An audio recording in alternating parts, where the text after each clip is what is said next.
I found out a bug in Minecraft. All you need to do is have a redstone down, a repeater, and piston.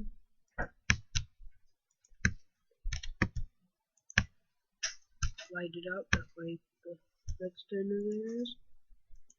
Destroy this, and look, still on. It's very weird.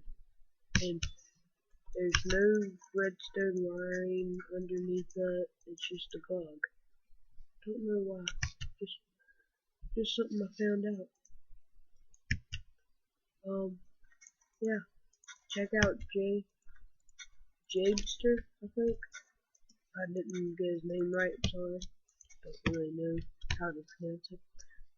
Check out his channel for LEGO videos. I think I'm gonna stop with the Minecraft videos for now because there's so many out there. Just go watch somebody else's. Yeah. That's about it. I'm gonna start doing LEGO videos.